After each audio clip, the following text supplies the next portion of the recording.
Atenção, amados e amadas, Meriti informa, este não é um vídeo sobre palmitagem. E esse microfone aqui não tá ligado, não serve pra nada, eu só queria debochar. Mas essa aqui é a história do período em que eu resolvi fazer um experimento pra descobrir como é que uma mulher branca é vista e tratada no Tinder por homens. E se você não me conhece, muito prazer, eu sou a Natália. Esse aqui é um dos vídeos do canal que é uma mistura de bate-papo com uma fala sobre sexualidade, mas tem muitos outros conteúdos por aqui. Então fica à vontade para conhecer mais, dá like nesse vídeo, se inscrever no canal, compartilhar e por aí vai, né? Fica que vai ter bolo! A gente sabe que criar perfil fake não é nada novo sob o sol, isso é muito anos 2000, mas só que eu nunca tinha feito isso. Não participei desse momento histórico da humanidade. Então esse foi o meu momento, com um propósito científico, porque eu não sou o tipo de pessoa que fica cultivando achismos e cultivando dúvidas, então eu resolvi fazer esse experimento para ver se de fato o que eu achava que estava ali na minha cabeça, essa diferença de tratamento, de acordo com o perfil das mulheres, racialmente falando principalmente. Então o que eu fiz? Eu entrei no Instagram, procurei um perfil de uma mulher branca que não fosse daqui do Rio, peguei as fotos, criei um nome para ela e um Tinder do zero, com um nome fictício, mas com uma bio, com critérios de like, modos de se expressar, história de vida, enfim, tudo meu, tá? Era só a imagem e o nome que eram diferentes. Nas configurações do perfil, eu coloquei para ficar visível somente para outros homens. E embora esse experimento tenha começado numa madrugada, tipo 15 para as 1 da manhã, uma chuva de likes e super likes começou a acontecer para essa minha querida... que não é o alter ego, né, mas para essa querida fake chamada Clara. Taquei o nome de Clara nela. A Clara começou a receber vários likes e super likes, e eu quero deixar explicado aqui pra vocês que esse vídeo também não é o teste de fidelidade do João Kleber, tá? Eu não coloquei nada, vamos dizer assim, sexualmente explícito. Não coloquei nudes no perfil, não coloquei nada escrito que eu estava procurando sexo casual, nada desse tipo. As pessoas deram like porque eu não forcei a barra, não fiz nada desse tipo, tá? A primeira coisa que eu notei de cara foram os homens conversando, pasmem, é isso mesmo, os homens conversando de verdade. E às vezes a gente, nos nossos memes, nas nossas brincadeiras, parece até que os homens não sabem se expressar. Mas eu acho que eu percebi que os homens, eles não querem se expressar. Porque com a Clara, olha, foi maravilhoso. Tava num talk show com alguns deles. Foi bastante gente pro período de tempo em que eu estava fazendo esse experimento.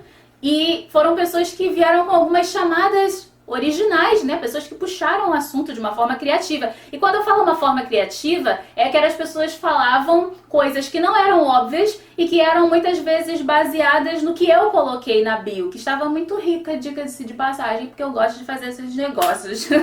Mas também tiveram alguns que estavam com a autoestima meio baixa, assim, sabe? Alguns que, na hora que deu match, ele se perguntou se a Clara não tinha dado like nele por engano. Poxa, jovem, não é assim. E tiveram outros que ficaram ali insistindo. Sabe quando a pessoa acha que tá demorando pra responder e que ela precisa de atenção? Tiveram uns caras que ficaram assim. Uma diversidade de perfis. Na minha opinião, foi muito marcante a questão da imagem. Como a imagem afeta as outras pessoas. Imagem e estereótipos são coisas que caminham de mãos dadas. E quando a gente fala sobre estereótipos, a gente começa a pensar também sobre quem é visível e quem é invisível para a sociedade. Que imagem a gente consegue projetar o nosso senso de confiança, de afeto, de sensualidade, de o nosso desejo ali. E olhando para a cara da Clara, tá, amigo? Esses caras viram alguma coisa que eles queriam conquistar. E essa combinação muito interessante dentro do experimento fez com que a humanidade se manifestasse. As conversas giraram em torno de amenidades. Falamos sobre as minhas bandas favoritas, sobre as minhas aventuras culinárias, um pouco da minha rotina de autocuidado. Falamos sobre a minha fobia de agulhas, falamos sobre cinema, séries, sobre todas as besteiras e coisas interessantes possíveis. Falamos sobre hobbies. Foi naquele momento que eu pensei, cara, foi muito bom ter feito esse experimento social. Eu nunca tinha tido a oportunidade de experimentar essa leveza. Eu tava ali conversando sobre comida e ponto. Nessa hora é muito importante a gente destacar que tem uma diferença de tratamento para as mulheres negras de acordo com o tom de pele delas e o tipo de corpo. O colorismo, como a gente fala, muitas vezes determina, e também, né, o tipo físico, se uma mulher vai ser vista como uma pessoa que deve ser totalmente ignorada e invisível. E o que eu tô falando pra vocês nesse mérito do Tinder é quantos matches, quantos likes essa pessoa vai receber, se ela vai ser invisível, ou se ela vai ser ter muitos matches, muitos likes, mas ser tratada como um objeto globeleza, né? Como a gente fala da globeleza e da mulher que é só pra transar e por aí vai. A hipersexualização mais pura. Esse tipo de tratamento, de diferença de tratamento, gente, vem desde o tempo da escravidão.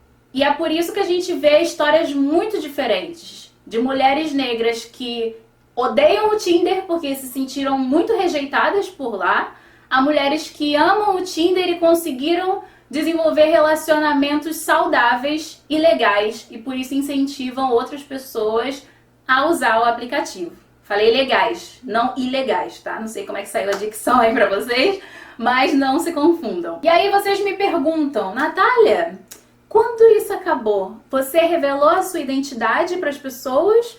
Ou, sei lá, você saiu correndo. Houve uma mistura dos dois. E eu não investi muito nesse ramo, porque eu poderia receber respostas muito violentas a dizer pra esses caras que, na verdade, eu não queria nada com eles, que eu não era eu, que a Clara não era eu, melhor dizendo.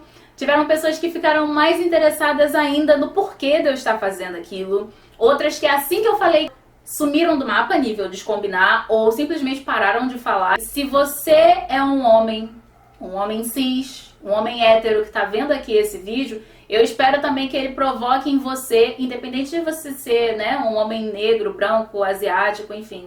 Eu percebi que em algumas pessoas eu coloquei a pulga atrás da orelha e acendi uma autocrítica. Eu acho que para algumas pessoas foi aquele momento de parar pra pensar que, caramba, eu tenho critérios de querer me relacionar com alguém, tô sendo superficial. Para alguns caras a ficha caiu naquele dia. E eu acho muito interessante para todo mundo, mas simbolicamente nesse momento, os homens pensarem no que eles estão fazendo e no que eles estão querendo fazer de suas vidas.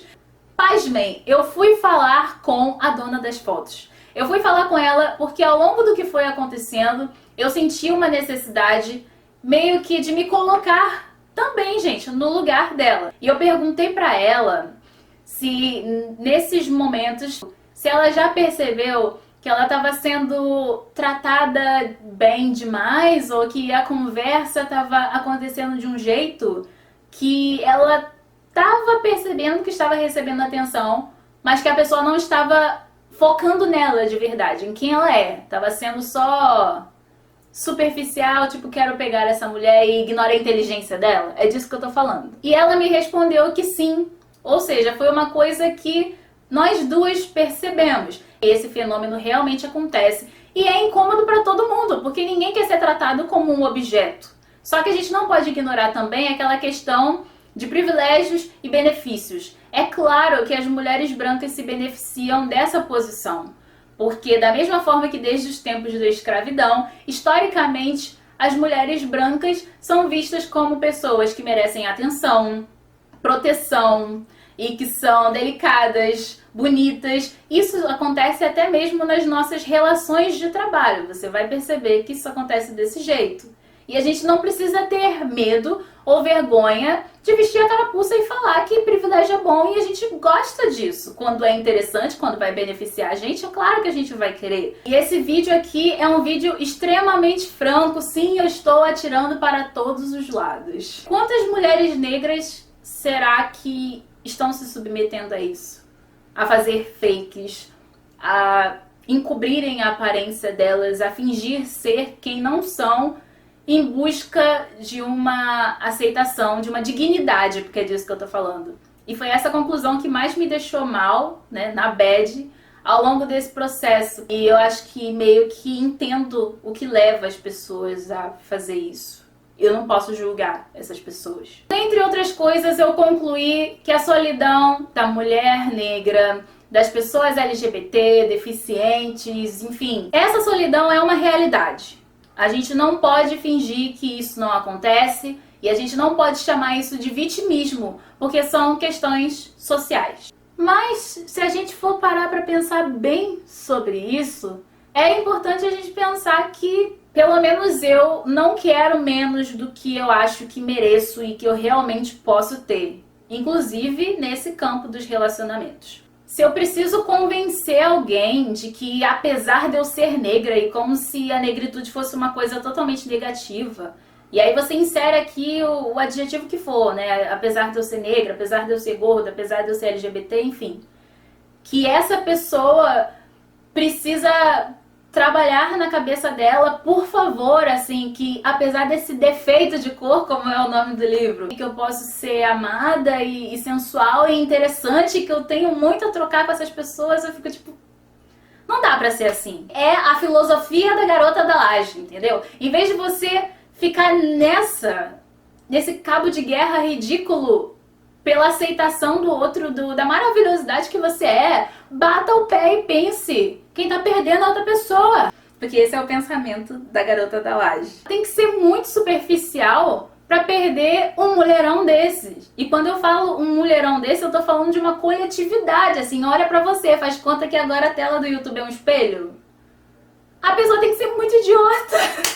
Mesmo que seja só sarração, se a pessoa não tem uma visão mínima de enxergar a humanidade no outro, pra que você vai querer um negócio desse? Seja garota da laje, sabe? Às vezes esse pensamento um tanto radical, porque não tô falando em ninguém entrar em celibato aqui não, sou a primeira a cortar o negócio de celibato, mas pensar que algo não está certo e esse algo que está errado não é você.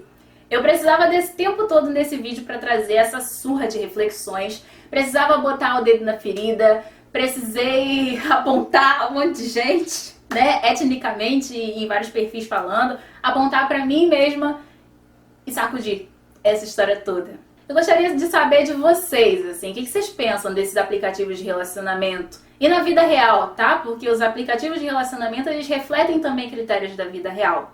Contem suas histórias, contem o que vocês acharam dessa maluquice aqui. A gente tem muita ideia pra trocar nos comentários. E eu gosto de diálogo, é pra isso que a gente tá aqui. Queria agradecer também a menina que eu peguei as fotos dela, né? Mas que depois a gente conversou.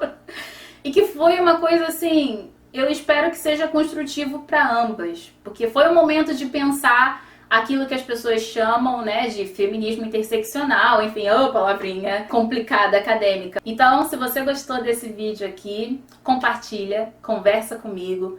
Se alguém quiser contar uma história também mais pessoal, pode me chamar nos inboxes da vida ou no Curious Cat, anonimamente.